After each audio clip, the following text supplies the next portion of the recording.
Mateus capítulo 14.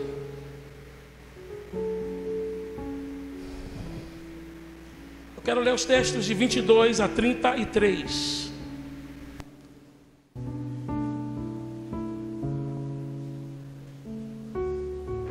Mateus capítulo 14, sentado como você está.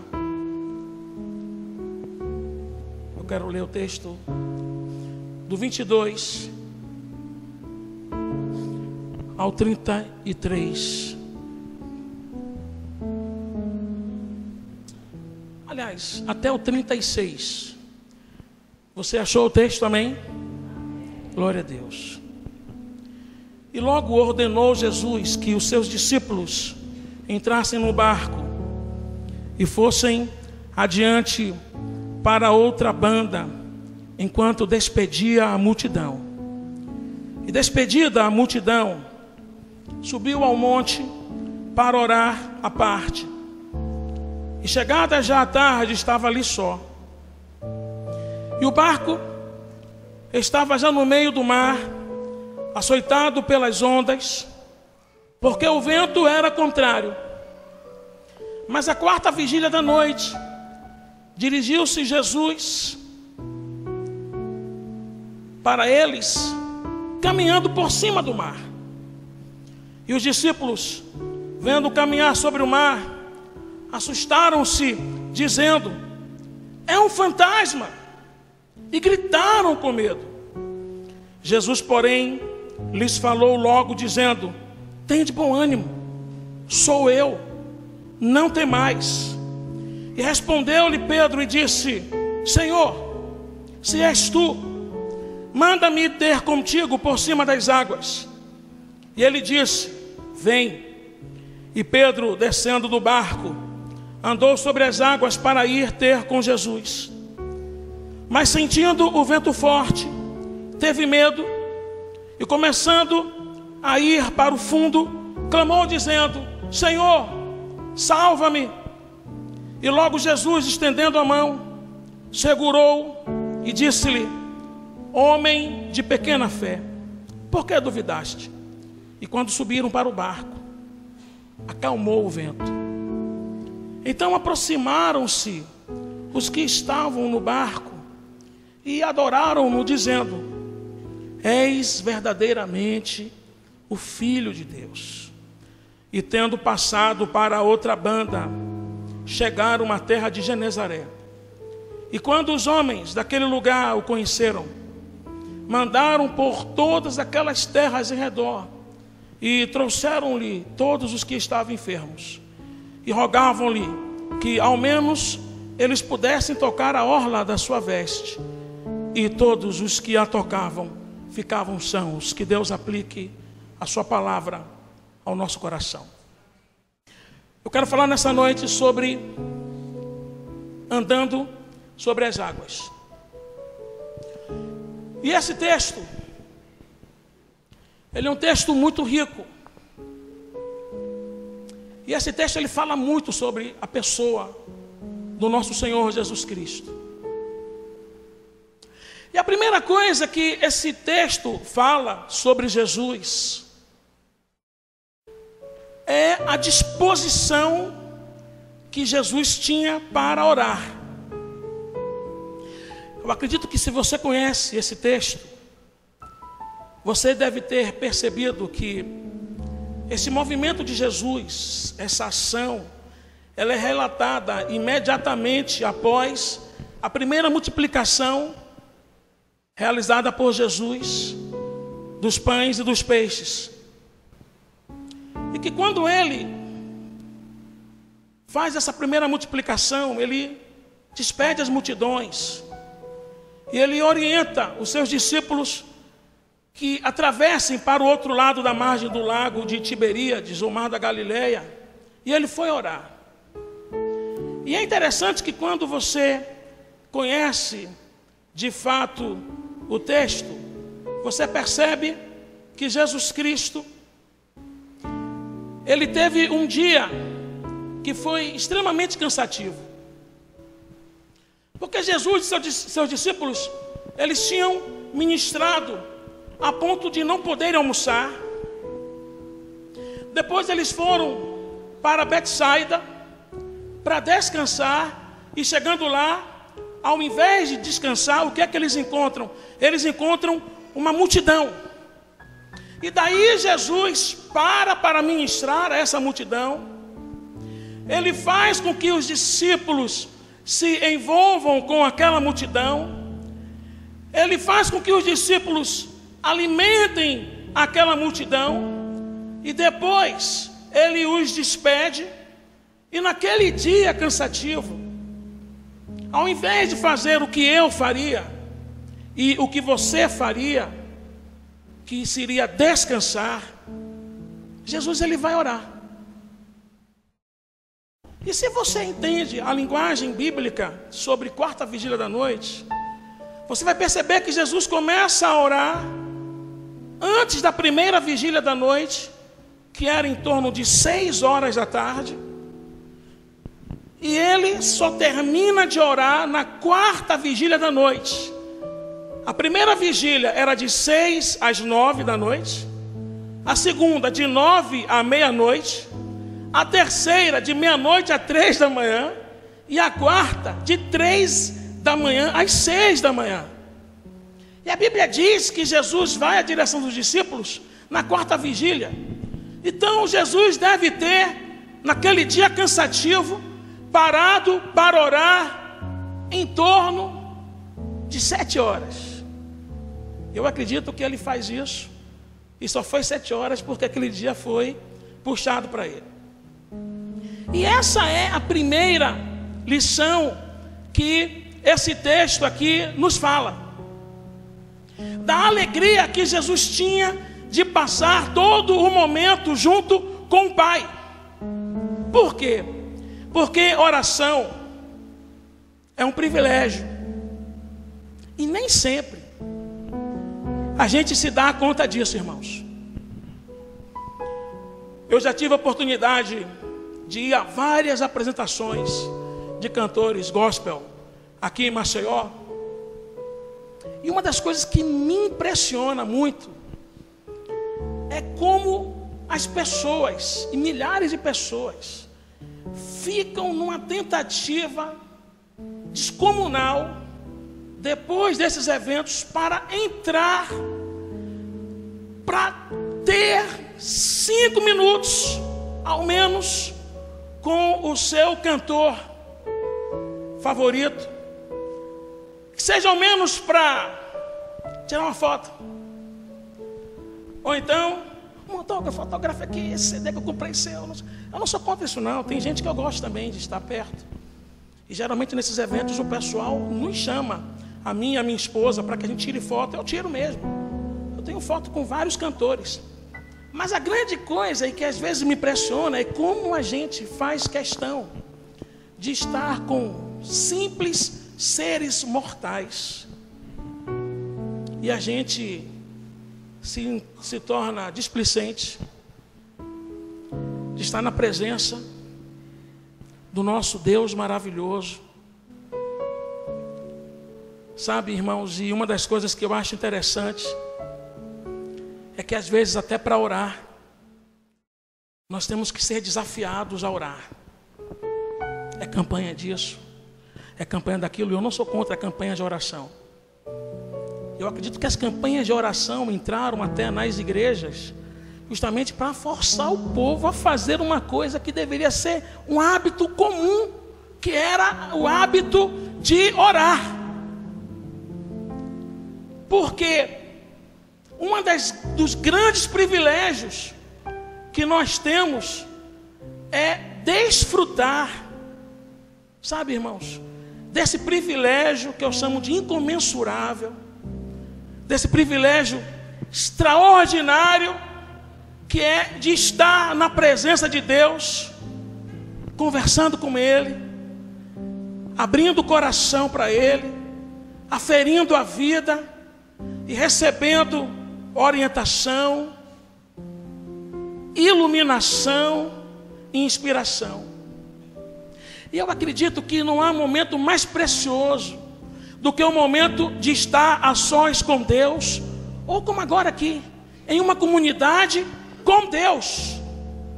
Porque Deus se apraz, Deus se alegra em receber-nos. E Jesus, Ele abriu-nos um caminho extraordinário quando Ele entregou o seu Espírito ao Pai naquela cruz. A Bíblia diz que quando Ele entrega o Espírito ao Pai, o véu do templo rasga-se de alto a baixo. E interpretando sobre isso, o autor de Hebreus, capítulo 10, versículo 19, diz assim: tendo, pois, irmãos, ousadia para entrar no santuário pelo sangue de Jesus, pelo novo e vivo caminho que Ele nos consagrou pelo véu, isto é, pela sua carne, e tendo um grande sacerdote sobre a casa de Deus. E eu acredito que não há momento mais precioso do que este, que é o momento de estarmos a sós com Deus. Porque Deus, Ele se apraz, Deus, Ele se alegra em receber-nos. E quando Jesus abriu esse caminho para nós, Ele abriu para que nós os desfrutássemos. E é importante frisar uma coisa que talvez você não saiba: só nós, seres humanos, podemos adentrar além do véu para adorar a Deus, para glorificar o nome do Senhor. E isso é um privilégio do qual nem sempre a gente se dá conta disso. Mas Jesus, Ele não perdia a oportunidade de estar lá em oração. E eu acredito que para Jesus era uma oportunidade de matar a saudade da glória de Deus, de matar a saudade da eternidade, de matar a saudade da alegria e da comunhão perfeita com o Pai. E no nosso caso, é um momento de antevisão da vida que vamos ter com o Senhor para sempre. E por que a gente não usa? Eu me pergunto isso. E eu lembro-me que certa vez eu estava preparando uma palavra sobre vida devocional. Então eu comecei a preparar o sermão. E eu já ia naquela linha de pensamento de convocar os irmãos a darem o seu melhor para Deus, o melhor do seu tempo para Deus. E foi quando veio um insight assim, veio o Espírito Santo, falou para mim: não faça isso. E eu parei para entender o seguinte: que a gente não pode dar o que não tem. Porque toda vez que a gente diz assim: olha, amanhã às 10 da manhã eu vou fazer tal coisa, olha, hoje à noite eu ligo para você. Na verdade, a gente pode até dizer que isso é um ato que a gente faz por fé, porque eu e você, irmãos, de fato, nós não sabemos o que acontecerá no momento seguinte. Nós não sabemos, porque não está nas nossas mãos o ter tempo. E aí eu paro para pensar, e naquele dia eu parei para entender que na verdade não somos nós que temos tempo, mas é Deus, esse Deus bonfazejo, esse Deus misericordioso, compassivo, que nos concede tempo. E por que Deus nos concede tempo?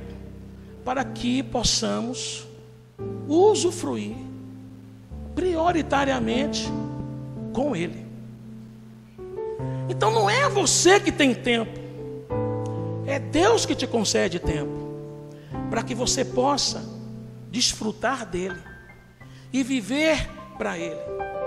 E Jesus sabia desse privilégio, sabia que todo o tempo que o Pai concede é, juntamente com a vida, o grande privilégio da comunhão.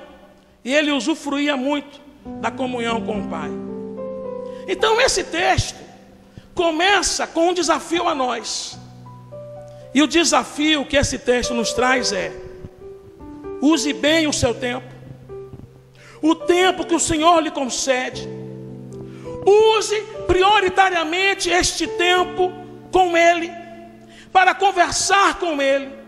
E lá, na conversa com Ele, na comunhão com o Pai, você vai aferir a sua vida. Você vai ouvir as doces palavras de Deus. Você vai falar. Você vai ganhar consciência de si mesmo, porque é só no conhecimento de Deus que a gente se conhece. Então Jesus está lá orando. Passam-se as horas, e nesse monte que ele está orando, ele tem uma visão do lago de Genezaré, do mar da Galileia, do mar de Tiberíades. E o que é que ele está vendo ali? Ele está vendo ali um obstáculo, porque os discípulos já haviam ido conforme ele havia ordenado. E o que é que Jesus está vendo ali no meio do mar da Galileia? Jesus está vendo ali o mar, e esse mar estava revolto. Havia tempestade, o mar era revolto, o vento era contrário, o barco era açoitado pelas ondas e tal. E de tal forma que os discípulos não conseguiam avançar um nó sequer. Por quê? Porque o vento estava indo na direção dos discípulos, tentando impedi-los de chegar do outro lado da margem. Eu acredito que você saiba disso. Se você não sabe, você vai ficar sabendo que o mar da Galileia, ele não é um lugar dado a tempestades, ele é calmo. E aquela é uma região muito tranquila, e que não é dada a tempestades. E as duas vezes que as tempestades foram avistadas pelos discípulos, registradas na Bíblia, elas tinham um conteúdo espiritual.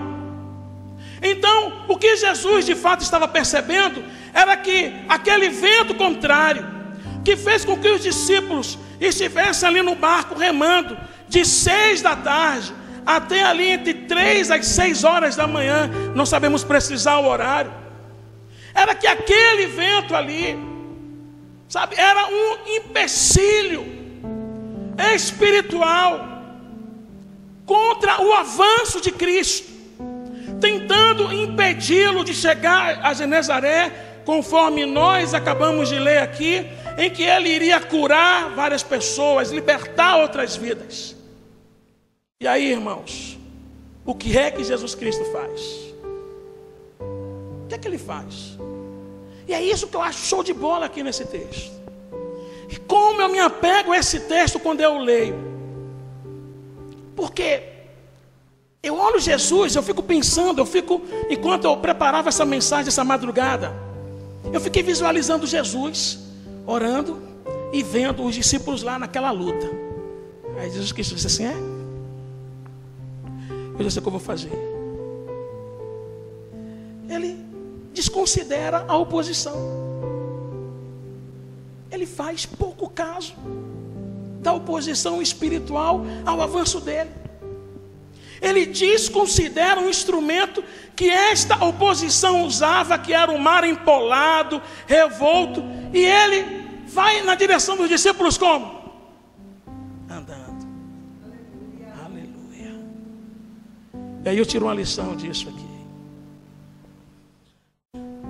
Porque talvez você entrou aqui nessa noite e você precisa ouvir de Deus isso que eu vou dizer para você. Porque aqui tem um segundo desafio para mim e para você. E qual é o segundo desafio, pastor? É aprender a andar sobre as ondas que se opõem a nós.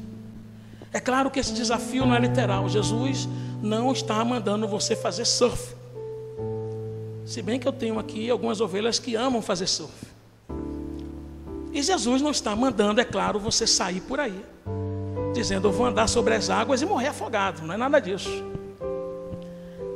Mas a oposição ao avanço de Jesus é porque havia uma oposição espiritual à cura daqueles seres humanos que estavam em Genezaré.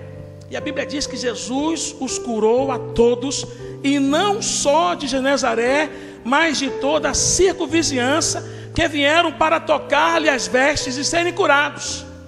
Então Jesus percebe essa oposição espiritual e ele simplesmente anda sobre as ondas que os adversários dele ingenuamente acharam que podiam impedir sua caminhada e deter o seu avanço.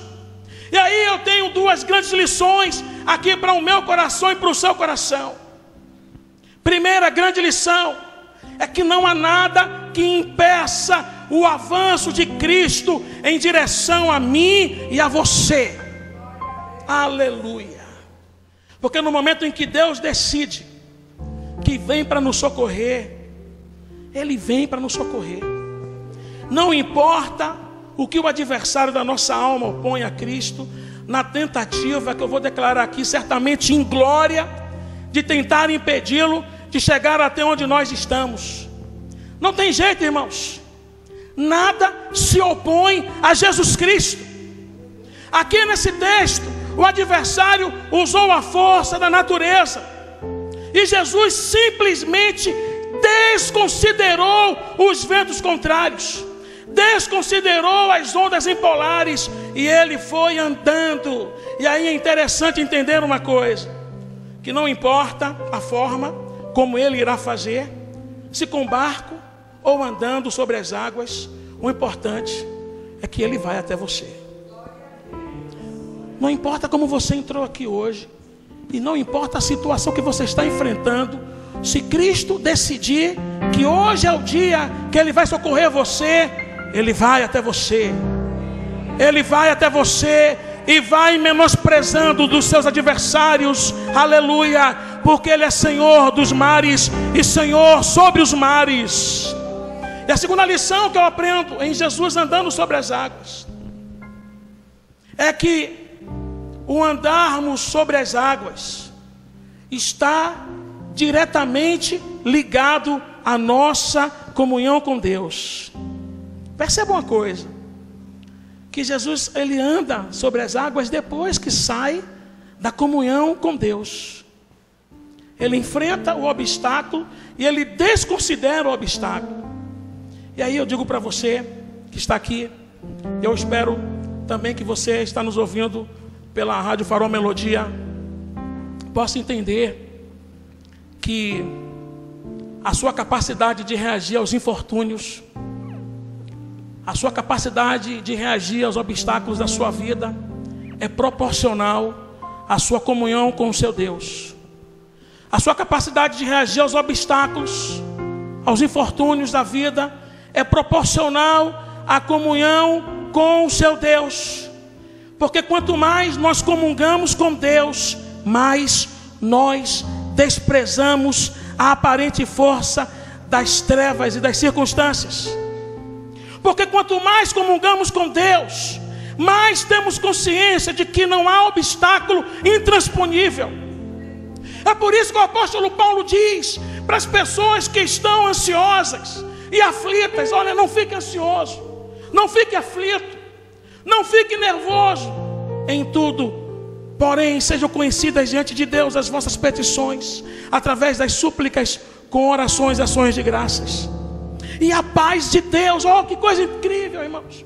Porque você vai dobrar os seus joelhos, com os joelhos trêmulos, você vai orar a Deus. Quando você dobra o seu joelho, ele deixa de ficar trêmulo e ele fica firme. E você começa a chorar, começa a conversar, você começa a comungar com Deus, e Deus vai ministrando sobre você força, graça, unção, poder, capacidade, vigor, vitalidade, vai te enchendo do Espírito. E aquela luta vai sendo trocada, sabe, pela graça de Deus. Aquele medo vai sendo trocado pelo poder do Espírito Santo. Aquela dificuldade vai sendo trocada pela visão que Deus vai dar para você. E de repente você acorda, você se levanta e você despreza aquela dificuldade que outrora fazia você tremer de medo. Por quê? Porque a sua forma de reagir e de andar sobre as águas está ligado à sua comunhão com Deus. Quanto mais comungamos com Deus, mais temos consciência das possibilidades da graça.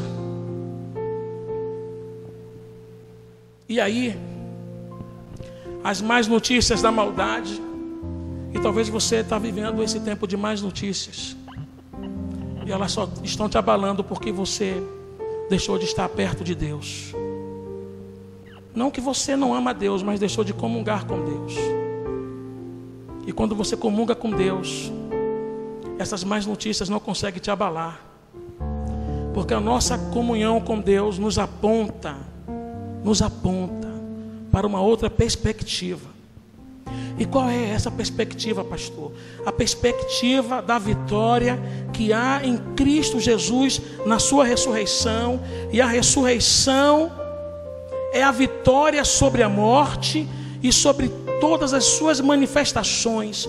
A nossa comunhão com Deus é o que inspira a nossa caminhada na história.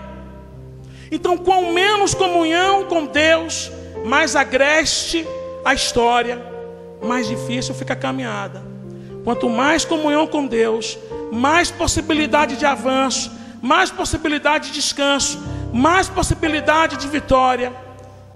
E eu declaro e eu creio que a sua comunhão com Deus, ela é imediatamente proporcional à sua capacidade de reagir positivamente diante dos obstáculos. Por isso eu te digo, eu não terminei ainda a mensagem, nós estamos ainda no meio dela. Eu vou dizer para você como um profeta na sua vida hoje aqui. Você veio me ouvir, mas você veio ouvir o que Deus tem a dizer através de mim. E o que eu vou dizer para você é muito simples, mas com certeza talvez muitos aqui tenham tido grandes dificuldades de seguir isso. Não despreze a possibilidade da oração, irmão, na sua vida. Não despreze isso. Não despreze o privilégio da comunhão com Deus. Então, quando Jesus vai na direção dos discípulos, andando na direção dele sobre as águas, porque Jesus está querendo encarar esse obstáculo e ele vai de encontro. Ele não vai ao encontro, ele vai contra. Diz-nos o texto que os discípulos já exaustos de estarem ali lutando de uma forma inglória e cansados, eu acredito, e emocionalmente falando, desgastados,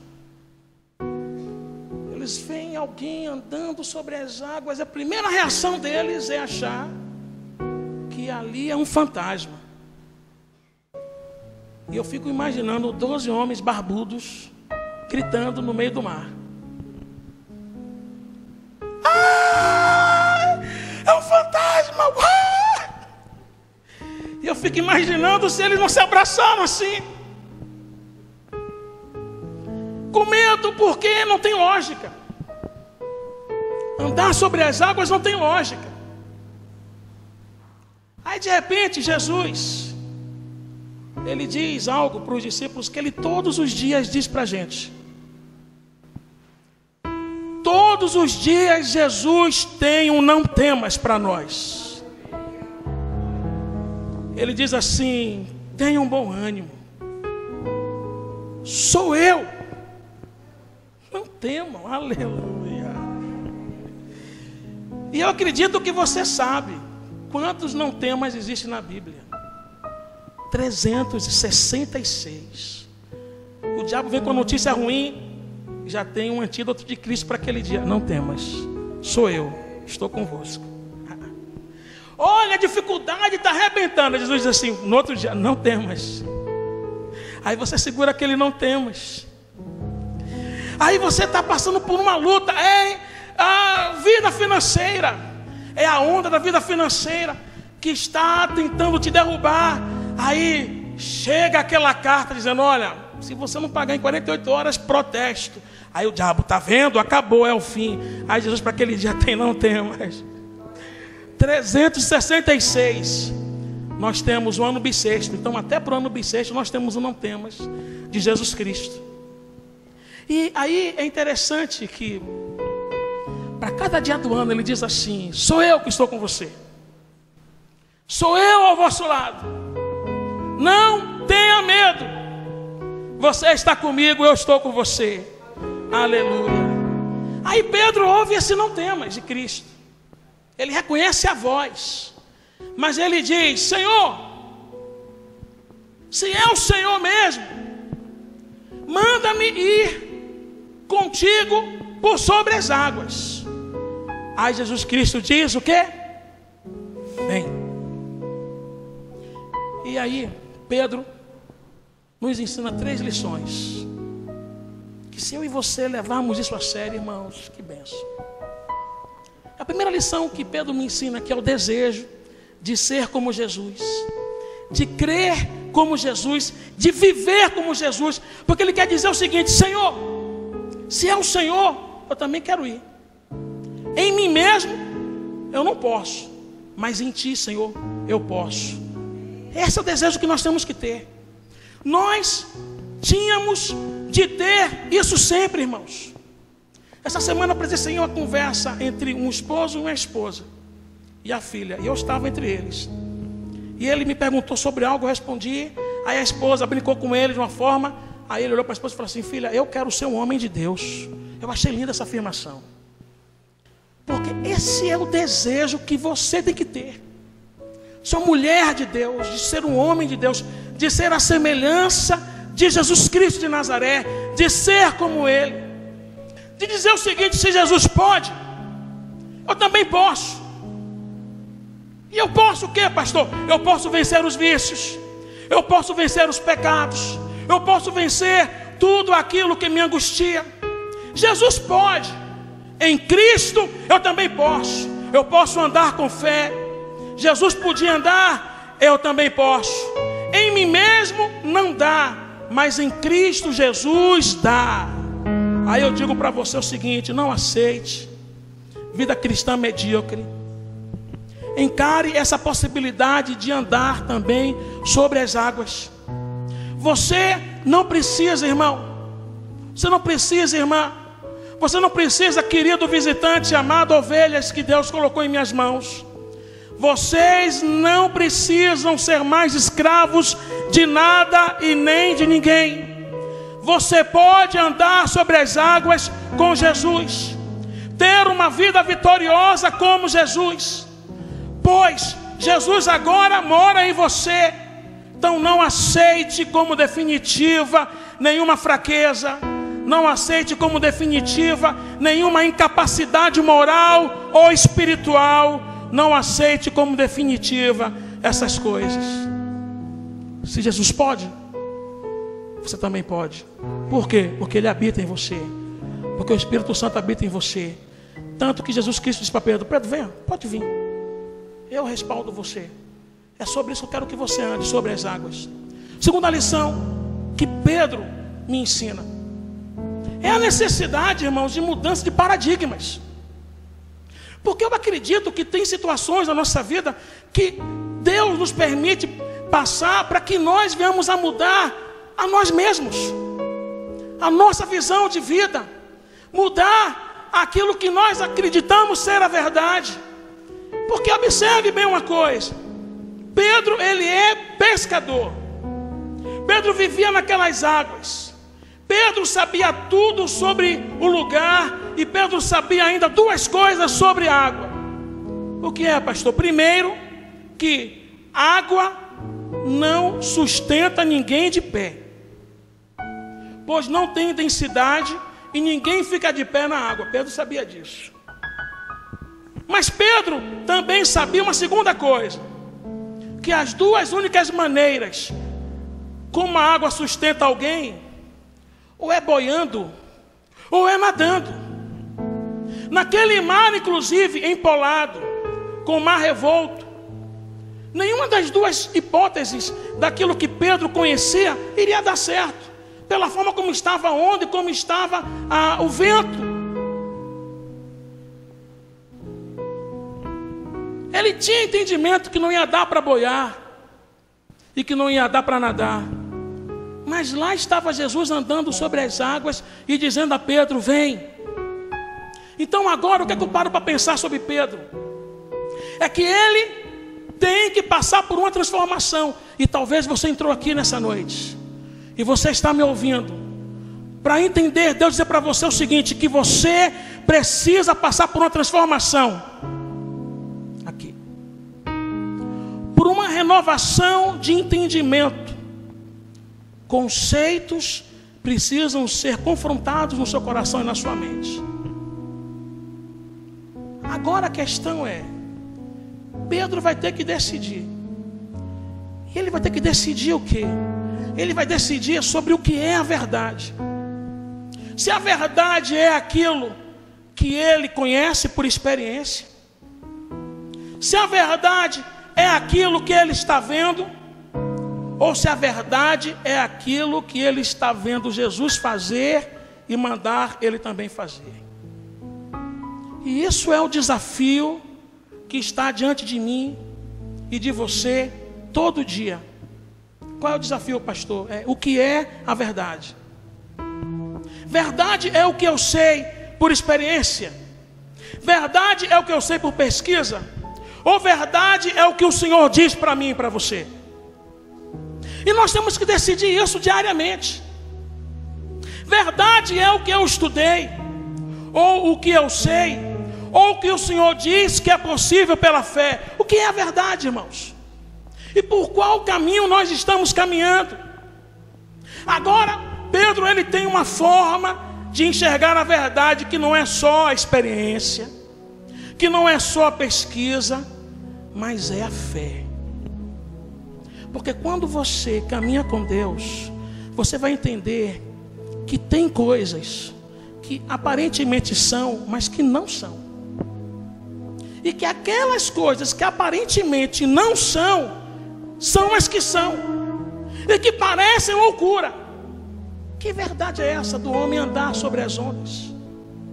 Não existe isso no nosso mundo lógico e humano. Mas, irmãos, o que é que Pedro aprende? Pedro aprende que a verdade é aquilo que Deus diz. O que é que Deus está dizendo para você sobre a sua vida? O que é que Deus tem dito para você sobre a sua casa? O que é que Deus tem dito para você sobre aquilo que você tem orado? Mas, Senhor, está tão difícil, Pai. Você tem que todos os dias escolher sobre qual caminho você vai andar, sobre o que você está vendo, sobre o que você acha ser o certo, ou sobre a verdade de Deus dita a você. E eu digo para você que, irmãos, eu e você e nós mesmos, nós não podemos, e ninguém pode fazer uma coisa que está além daquilo que a realidade dos nossos olhos enxergam. Mas em Cristo tudo é possível. Tudo é possível. E talvez eu estou dizendo para você o seguinte: você precisa mudar os paradigmas da sua vida. Descansar. Eu estou com uma ovelha que ela está passando por uma luta muito grande.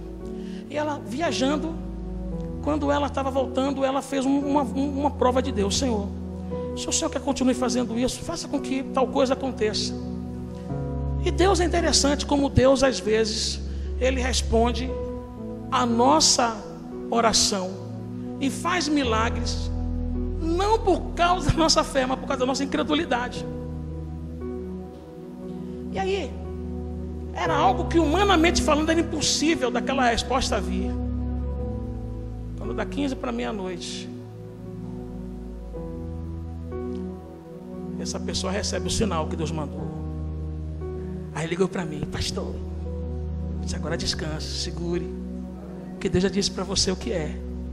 Aguarde. Irmãos, dia 22 de março de 2010, entrei aqui nessa igreja 18h25, fui para o meu gabinete.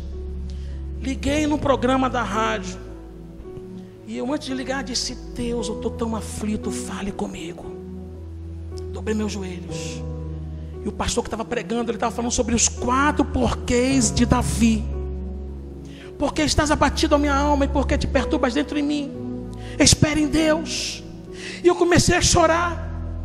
E aquele homem usado por Deus disse: você que ligou o rádio agora e disse: Deus, fale comigo. Deus está mandando dizer para você que hoje Ele vai te dar um sinal de algo muito grande que Ele vai fazer na sua vida. Mas hoje é só um sinal. E Ele está mostrando para você que não desistiu de você, que podem estar falando do seu ministério, da sua família, mas Deus vai te dar um sinal hoje. Irmãos, eu comecei a chorar, dobrei meus joelhos e comecei: Deus, essa palavra é para mim, Senhor. Oh Deus, em nome de Jesus, opera, Deus, em nome de Jesus, Senhor, faz o seu milagre. E, irmãos, eu louvo a Deus, porque naquele dia veio pregar aqui o pastor Genilson, da Missão Confins da Terra. Eu me lembro que 10:10 estava aqui com ele, nessa porta onde está o Clerixon. E eu disse: filha, vamos levar o Genilson no ponto de ônibus. Meu sogro também estava conosco. Não, filho, uma hora dessa vamos levar ela até em casa. Não já sentiam. Aí entrou eu, minha mulher, meu sogro, o pastor Genilson e a minha filha. Eles 4 conversando e eu em silêncio. Olhei para o relógio e disse: Deus, são 10:20. O Senhor disse que teria um sinal para mim hoje. Eu vou te pedir uma coisa. Para mim não tem como acontecer isso, mas o Senhor pode todas as coisas. O Espírito Santo falou para mim: pegue o seu celular Claro. Eu peguei. Essa pessoa que estava na ligação não atendida da Claro, ela só liga para o meu TIM, porque ela tem TIM. E quando eu peguei o celular da Claro, tinha a ligação de fulano de tal. Aí Deus disse para mim: esse é o sinal. Liguei. Pastor Divaldo, o senhor está onde? Eu estou passando agora pelo Barro Duro. Pelo Barro Duro está fazendo o que aqui embaixo, pastor? Não, eu vou levar o pastor Genilson em casa. Pastor, quando o senhor levar, volte aqui em casa, eu quero falar com o senhor. Eu disse: aleluia. Cheguei na casa dessa pessoa. Ela disse: missionária, fica aqui com a Leninha, quero conversar com o pastor. Pastor, quais as necessidades da igreja? Eu disse: essa. A pessoa tirou o cheque, fez um cheque, colocou na minha mão e disse: isso é só o começo. Quando chegou esse ano, eu peguei o meu celular, o meu da TIM e o que o Cláudio me deu. Eu coloquei naquele calendário para todo dia despertar com essa promessa de Deus. Eu disse: Deus, no dia 22 o Senhor me deu um sinal de que algo grande o Senhor vai fazer comigo hoje no meu ministério. Irmãos, quando você se aposta de algo que só é verdade pela fé, aquilo muda paradigmas. Você começa a viver além da realidade humana. E hoje não sou eu só que estou vendo, não. Você está aqui, você está vendo o que Deus está fazendo. Nessa reforma que estamos fazendo aqui, não tem 1 centavo desta igreja. Deus trazendo assim, ó. Tá. E Deus dizendo assim: eu não desisti de você. E Pedro parou e entendeu o seguinte: eu não posso andar sobre as águas, mas Ele pode, e com Ele eu também posso. A coisa está difícil para você? O que é que Deus está falando para você? O que Deus está falando para você? Essa é a verdade. Aleluia. A verdade de andar por sobre as águas. Não é aquilo que você está vendo, não é aquilo que você já sabe, mas é aquilo que Deus está dizendo que vai fazer, é aquilo que Deus está te chamando para fazer. Essa é a verdade. Aleluia. Oh, bendito seja o nome do Senhor.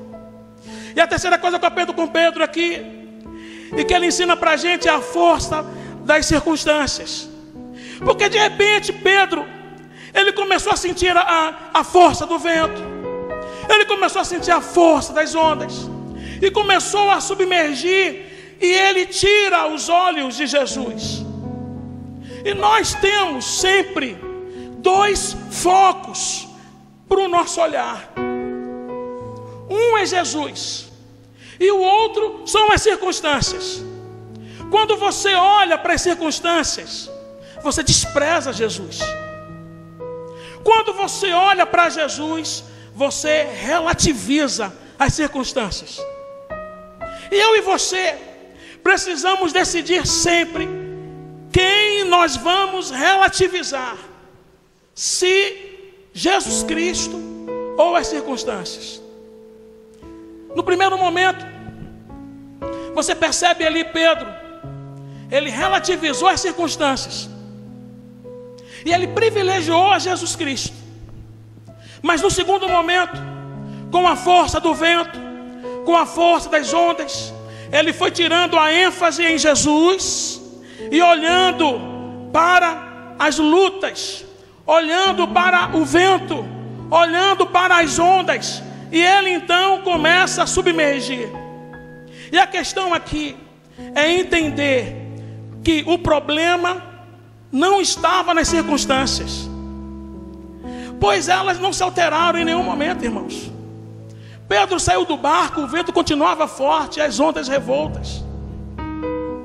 Quando ele saiu do barco, o vento continuava contrário. E Jesus continuava andando sobre as águas, indo de encontro ao vento rígido, ou seja, Jesus estava indo de encontro ao vento rígido, cortando o vento, como se não estivesse ventando nada. O que alterou, e é isso que altera a nossa vida,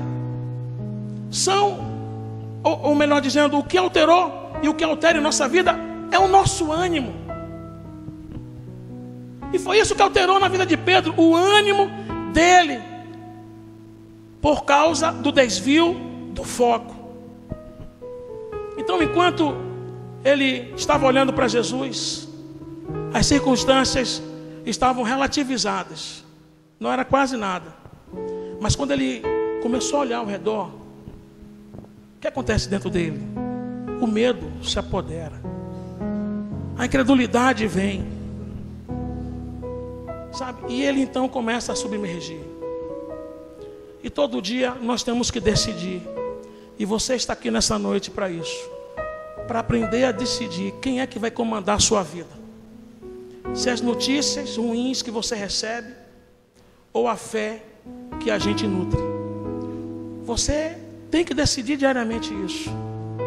Então Jesus repreendeu a Pedro, porque ele não teve fé. Ele subiu no barco, ele acalmou o vento. E aí eu paro para entender que esse milagre que Jesus Cristo faz não é baseado na fé, mas na incredulidade dos discípulos. Que coisa interessante isso. E essa é uma grande notícia, porque Jesus ele pode dar um puxão de orelha em mim e em você, por causa da nossa falta de fé, mas ele não nos reprova ou nos rejeita por causa disso. Ao contrário, ele continua nos abençoando e caminhando conosco. Agora pare para pensar um pouco, e com isso eu estou concluindo essa mensagem. Jesus ele está andando sobre as águas. Ele poderia ir para o outro lado andando. Jesus não tinha o porquê de entrar naquele barco.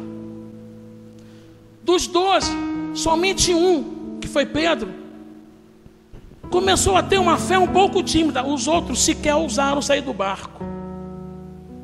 Aí Jesus podia dizer assim: olha, se resolvam aí, vocês não têm fé mesmo, resolvam-se aí, tentem vencer as ondas e o mar. Eu estou indo andando, eu vou atravessar o lago de Tiberíades, porque tem um monte de gente lá me esperando procurar. Quando eu chegar lá, eu vou curar todos, e quando vocês chegarem, eu vou estar naquele lugar que vocês sabem que eu estarei. Vocês não têm fé? Que povo incrédulo, povo difícil, povo duro. Fica aí com essas incredulidades. Eu estou mostrando todo dia que eu sou Deus. Eu ontem mesmo fiz um milagre dos pães e vocês ainda não acreditam. Fica aí, seus incrédulos. É isso que ele faz? Mas o que é que ele faz? Ele levanta Pedro, ele sobe no barco e acalma o vento. Esse milagre foi feito por causa da fé ou por causa da incredulidade? Da incredulidade dos discípulos. E aí eu tenho algo que Deus falou comigo, e algo que Deus quer que você segure isso no seu coração. Porque às vezes, irmãos, nós somos assim. A nossa fé, ela é tão imperfeita, que Deus, ele permite com que venham coisas para que a gente consiga ir de encontro àquilo e mudar aquilo. Mas a nossa fé é tão imperfeita e pequena que a gente pede a Deus que mude aquilo para que a gente continue prosseguindo.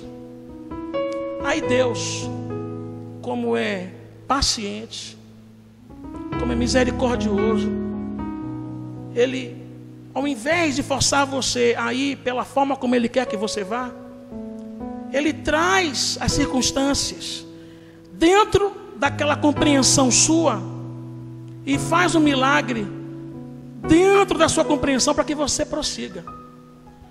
Porque os discípulos poderiam dizer assim: Senhor, nós vamos atravessar andando, deixa o barco aí, deixa o vento. E Ele iria dizer: vamos do meu jeito, vamos atravessar andando, para desconsiderar Satanás e suas armas contra nós. Mas no entanto, Jesus Cristo entende a fragilidade da fé, opera o milagre, e mesmo Ele sendo quem Ele é, todo poderoso, pode todas as coisas, que tem um nome sobre todo o nome, que está acima de tudo e de todos, e mesmo nós sendo como somos, imperfeitos, incrédulos e infiéis, Ele prefere entrar no barco e caminhar conosco do nosso jeito. Que coisa interessante. Que coisa interessante é saber que Deus não desiste de você. É saber que Deus faz conosco como Jacó falou para Esaú: eu estou indo nos passos dos pequeninos. Sabe o que significa isso?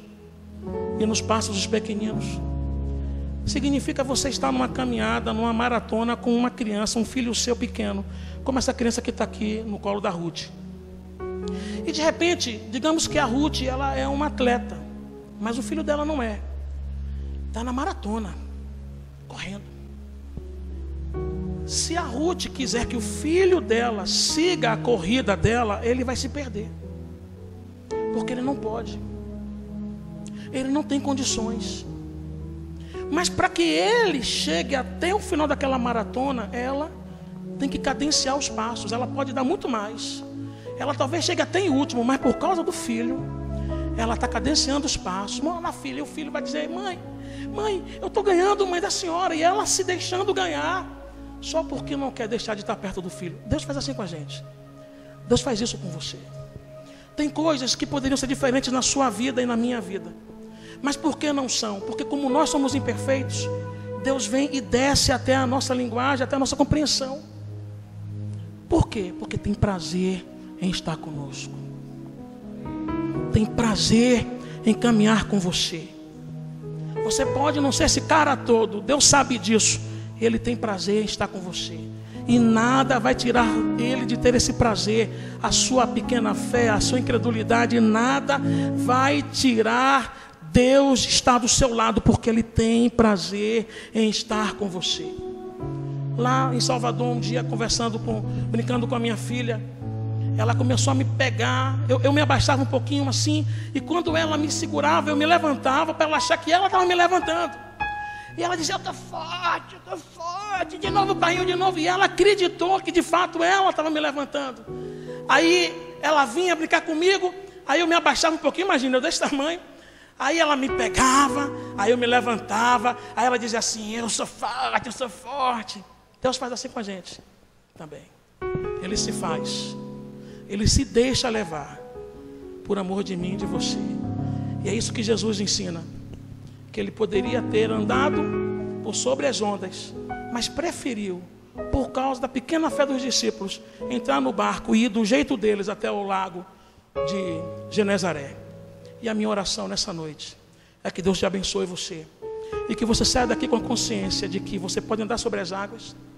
E mesmo se você não quiser andar sobre as águas, Ele vai do seu jeito, mas Ele vai estar do seu lado.